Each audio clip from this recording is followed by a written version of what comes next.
For weeks, the public was told Catherine was healing. The photos released showed her smiling, radiant, seemingly fine.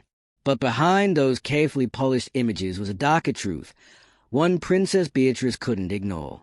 Insider analysis revealed heavy digital alterations and suspicious timing. Multiple retakes, shadow inconsistencies, and media manipulation suggested these weren't candid moments of recovery. They were controlled illusions. When Beatrice confronted what these images were hiding, it led her straight into a vault of disturbing evidence.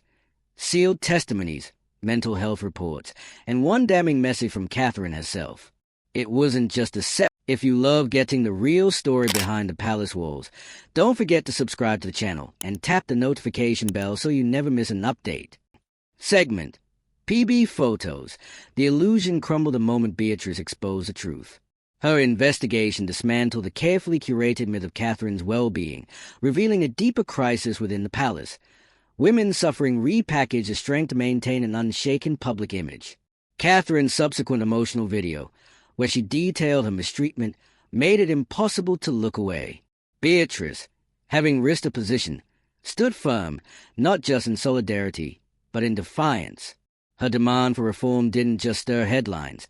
It split the royal family dignity and change at the very top. Photos. There's been a lot of royal scandal over the years, but nothing like this. Segment: PB Photos. Princess Beatrice, the royal who always kept her head down, who never caused waves, biggest landmines a monarchy has ever seen. And the target? Not a tabloid, not an outsider, but the monarchy itself. Segment: CPOW Photos, because what she exposed wasn't some petty feud. It wasn't a disagreement over protocol or a public misstep.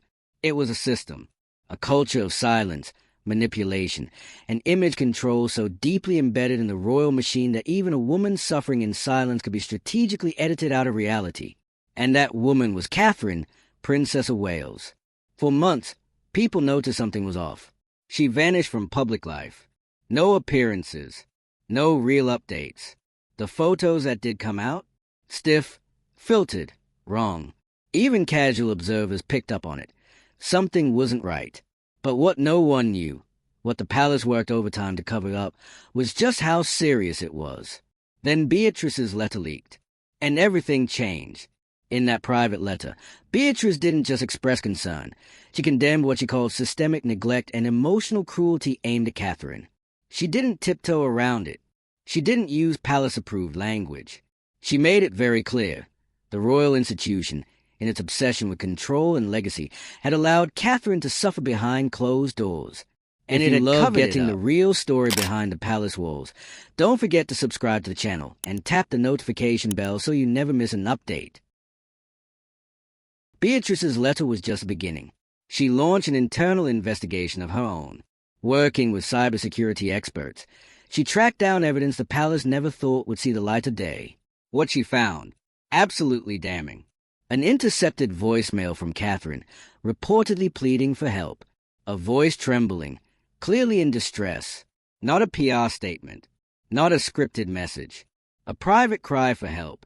She also uncovered internal palace documents, emails between high-level aides, directives about managing optics, even notes on staging photos to craft the illusion that Catherine was fine. One phrase stood out: we need to reinforce stability. Not by helping Catherine, not by addressing her health, but by faking it. And those photos, analyzed and confirmed to be digitally manipulated, retouched faces, rearranged scenes. Catherine airbrushed into serenity, when in reality, she was reportedly suffering in silence, isolated and ignored. These weren't just PR moves. These were deliberate attempts to rewrite reality, to project health, calm, and control, while internally, the palace ignored a woman in crisis. It was horrifying. It was calculated.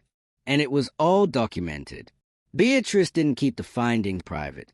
She didn't ask for a quiet fix. She took it public. She called for a full investigation. She exposed a pattern. And she pointed out what many already feared. This wasn't the first time a woman inside the royal system had been silenced. Because the parallels are everywhere. Princess Diana, Princess Margaret, Sarah Ferguson, Women who were expected to endure in silence, to smile through pain, to disappear quietly when their presence became inconvenient. It's not a coincidence. It's a culture. Beatrice saw the pattern. And this time, she refused to let it happen again. She didn't just speak. She stepped away. After making her findings public, Beatrice officially resigned from her royal duties. She released a statement explaining her decision, not filled with formality or the usual palace language, but simple, devastating honesty. Silence is treason, she said. 3 words that hit harder than any scandal. Because in that sentence, she wasn't just talking about herself. She was talking about every royal woman who had ever been silenced, who was told to protect the crown at the expense of their mental health, their truth, or their safety. And then came a moment no one expected. Catherine, after months of silence, stepped in front of a camera and told the world everything. It wasn't dramatic. It wasn't performative. It was raw. She confirmed the emotional neglect, the isolation, the manipulation. She spoke clearly and directly about being denied proper medical support.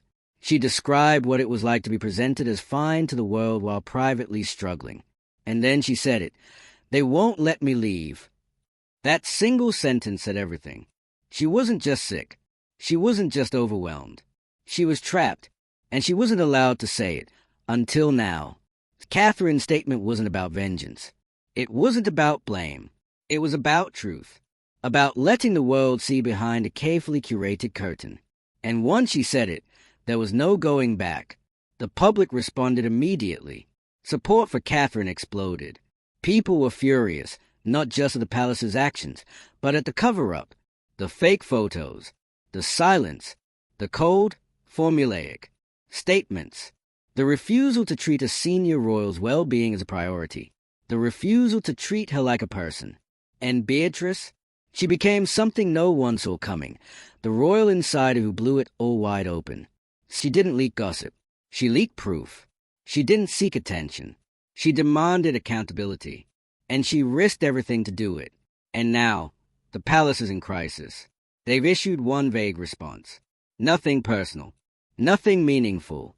Just talk of privacy and support, as if that could erase the voicemail, the files, the photos, the video, as if people weren't already calling out the hypocrisy. Meanwhile, the fractures inside the royal family are becoming impossible to hide.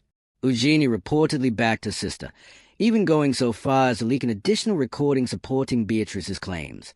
The quiet solidarity between the cousins speaks volumes, especially in a system that thrives on division and fear. What Beatrice and Catherine have done together is more than bold. It's revolutionary, because for centuries, the crown has relied on obedience, on silence, on the idea that keeping your mouth shut is loyalty. Now, that logic's been shattered. Beatrice didn't betray the family. She protected the people inside it.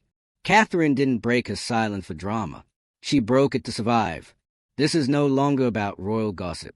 This is about institutional harm, about a tradition of secrecy that's finally being confronted, not from the outside, but from within. And people are listening, because the digital age doesn't forget. The documents, the video, the voicemail, it's all permanent now. It can't be waved away with a PR statement.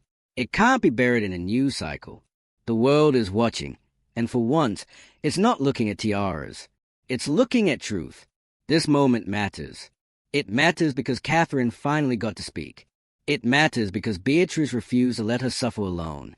It matters because the world is no longer satisfied with fairy tales and pageantry. People want transparency. They want accountability. They want to know that the people inside these institutions are safe, not just silent. And if the palace won't address it, the people will. So if you followed this story, if you felt the weight of Catherine's voice, if you've seen the strength it took for Beatrice to stand up, don't let it end here. Keep the conversation going. Drop a comment and tell us where you stand. Like this video if you believe truth should never be buried behind tradition. Share it with someone who still believes silence is strength. And subscribe, because this isn't the end. It's just the beginning. The palace hoped this would all blow over. They counted on people being distracted, on the press getting bored, on Catherine retreating quietly and Beatrice being dismissed as emotional or unstable. They relied on the same formula that's worked for decades. Deny, distract, delay.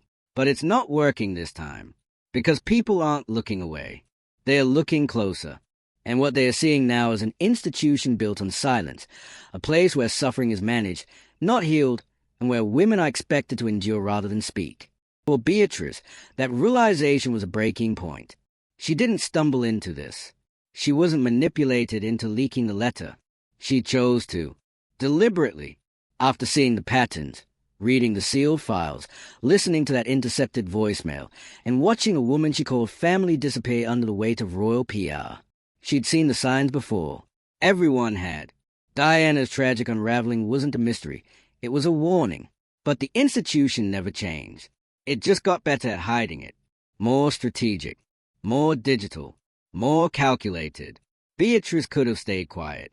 She could have played the long game, waited it out, made nice, kept her titles, her security, her place in the royal hierarchy. But that would have meant turning away from Catherine, pretending she hadn't seen what she'd seen. And that she couldn't do. So she did the unthinkable. She broke the code. Her letter pulled no punches. She wrote of deep emotional cruelty, of systemic neglect masquerading as protocol, and of an internal communications campaign designed to mask Catherine's deterioration. Those weren't casual criticisms. That was a formal, detailed indictment of the very system she was born into. And then she went further. She worked with digital forensics experts to validate everything. Files, timestamps, security logs, media edits. It was meticulous. Strategic. She wanted every piece of it to be bulletproof, because she knew what was coming. Denial, gaslighting, character assassination. But the palace never saw the full scope coming. Not until it was too late. Because this wasn't just a leak. It was a carefully built case, exposing how the royal family responded not to a crisis, but to a threat to their image. When Catherine's health began to decline, they didn't mobilize care. They mobilized PR. When she became emotionally overwhelmed, they didn't step in, they silenced her. When she asked for help, she was reportedly told to remain composed. And when she reached her breaking point, they staged a photo shoot. Those digitally altered images, used to convince the public that she was doing well, became the smoking gun. Forensic analysis confirmed multiple signs of editing, shadows that didn't align, mismatched reflections, clothing inconsistencies. The intent wasn't to uplift. It was to cover up. One palace aide reportedly wrote, "Public morale is tied to her visibility. We cannot allow her absence to raise questions." So they manufactured her presence. That's not just cold. That's strategic manipulation of a woman's body and identity to protect an institution. And then there's the voicemail. No one expected it to exist, let alone be heard. But it was real. Catherine, isolated, whispering for help. Her tone was fragile. Her voice cracked. There was fear in her words. She wasn't exaggerating. She wasn't being dramatic. She was begging. That voicemail was never meant to be heard. But when Beatrice heard it, she said it changed everything. Because suddenly, this wasn't just about protecting a family member. It was about stopping a machine. She took that message, those photos, the documents, the testimonies, and laid them out, not in a tabloid, but in a formal plea for investigation. She didn't go to the press first. She went to the people who should have cared, the palace. And when they responded with silence, that's when she went public. What followed was Catherine's own video. No fanfare, no palace setting, just Catherine. Honest, raw, and absolutely devastating. She spoke about the isolation, the way she was monitored, the medical appointments she missed because they were unadvised, the handlers who controlled her schedule, the pressure to smile even when she could barely function. And that line, "They won't let me leave." It wasn't symbolic. It was literal. There were moments in that video where her voice shook, not from fear, but from finally being free. She'd spent years being told to be composed, to be strong, to be royal. And when she finally spoke like a human being, the world listened. The reaction? Immediate, unrelenting. Support flooded in. Former palace insiders, quiet for years, started whispering to journalists. Mental health advocates slammed the monarchy for putting public perception over private care. Even world leaders commented, urging a review of practices within long-standing institutions. And while all that happened, the palace stayed silent. One vague statement. A few non-committal words about respecting privacy. But no apology, no acknowledgement, no accountability. Because acknowledging it means admitting the truth. That for years, the institution operated like Catherine's well-being didn't matter. That what mattered was keeping the illusion alive. That they would rather retouch a photo than address a mental health crisis. Beatrice's decision to step away wasn't performative. She didn't write a book. She didn't sit for a glossy magazine cover. She resigned with a 3-line announcement and gave one televised speech. In it, she said the institution's greatest failure was mistaking silence for strength and obedience for dignity. Then she walked away. And that silence, that absence, speaks louder than any scandal. Because Beatrice is still royal, still family, but she chose truth over tradition. She watched someone suffer and refused to let history repeat itself. That is not betrayal. That is bravery. And now, the public is asking questions the palace hoped would never be asked. Who else has been silenced? What else has been covered up? What does it mean when the people inside the palace have to leak files just to be heard? It's not just a personal crisis anymore. It's systemic. And for the first time, people aren't just accepting the royal image at face value. They are analyzing it, questioning it, demanding more from it. This isn't a scandal to be brushed aside. This is a reckoning. Because when someone like Catherine, respected, admired, loved, can be reduced to a symbol for stability, used as a tool to protect the crown's reputation, and then quietly erased the moment she breaks, that's not duty. That's damage. And when the one person who stands up for her is pushed out rather than celebrated, that's how institutions fall. Not with drama, not with war, but with erosion. Quiet, persistent erosion. Until all that's left is a legacy built on silence, and a new generation no longer willing to protect it. So if you're watching this now, ask yourself, what does loyalty mean? Is it protecting tradition or protecting truth? Because Catherine and Beatrice have answered that question. Loyalty, to them, means standing up when it will be easier to stay quiet. It means burning bridges you were born into, just to make sure someone else doesn't walk alone through the same fire. They changed the story, not just for themselves, but for everyone who has ever been told to suffer in silence for the sake of appearance. This is not the end of their chapter. This is the beginning of something bigger. What's happening now isn't just a controversy, it's a slow collapse of control. And the palace knows it. You can feel it in the tension behind their staged appearances, in the hollow statements carefully crafted to say nothing, in the eerie quiet from the most powerful family in Britain. Because they are not just facing a scandal. They are facing a turning point. For decades, the royal family's greatest weapon wasn't its wealth, or power, or historical gravitas. It was silence. That cold, calculated quiet that buried pain under ceremony. That buried women. Princess Beatrice disrupted all of that. With one letter, one investigation, one resignation, she made it clear this isn't just another royal feud. This is institutional failure. And she didn't throw around vague claims. She brought evidence. Emails, retouched images, voicemails, testimonies. She pieced together a trail of digital breadcrumbs that led right back to the palace doors. And when she found the truth, she didn't pass it to some press contact to spin. She handed it to the public, raw and unfiltered. She didn't do it for headlines. She did it because she'd watched the system chew through Catherine, just like it had so many others, and couldn't stomach staying silent anymore. And Catherine, her voice broke something open that can't be closed. That quiet, devastating video still lingers in the public consciousness. Not because it was dramatic, but because it was real. Catherine didn't speak like a polished royal. She spoke like someone who had been broken down and finally decided not to let it happen again. She looked into the camera and told the truth. That she was denied agency. That she was misrepresented. That she wasn't allowed to leave when she needed to. That her suffering was managed behind the scenes, not to help her, but to protect the image of a stable royal household. No titles. No protocols. Just one woman, stripped of the royal armor, telling the world, they didn't care about me, they cared about what I represented. And now, the institution is exposed. Because if this is how they treat Catherine, the face of the monarchy, the woman they built their public image around, how many others are being discarded behind palace walls without the public ever knowing? That's what people are asking now. And the palace has no answers. Beatrice's resignation hit harder than they expected. Because she didn't just walk away. She defected morally. And she didn't leave quietly. She left with a statement that's already become the most damning quote to ever come out of the royal institution. Silence is treason. 3 words. That's all it took to flip the script. And here's the thing. They can't spin that. They can't erase it. Because it didn't come from a tabloid or a disgraced ex-royal. It came from one of their own. A woman raised inside the system, educated to protect it, choosing instead to tear down its illusion. Every new engagement the palace tries to hold now is haunted by that sentence.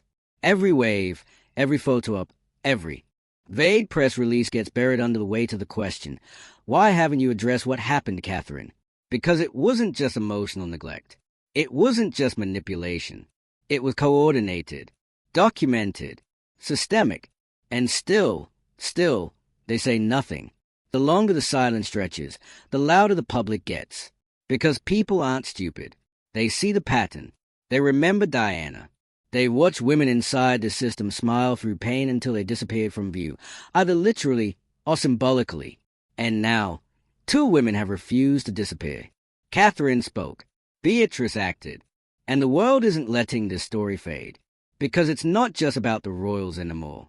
It's about what silence does when it's institutionalized, when it's used as a weapon, when it's passed off as duty.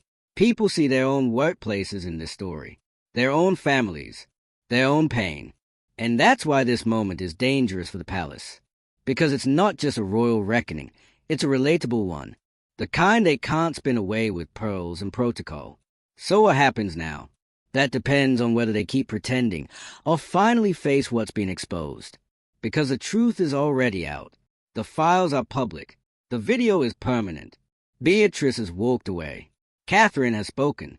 And the public has taken a side. So what side are you on? If you believe the truth should never be buried under tradition, hit that like button. Drop a comment and tell us where you stand. Share this with someone who still thinks silence protects dignity. And make sure you subscribe, because this story isn't finished. And neither are they.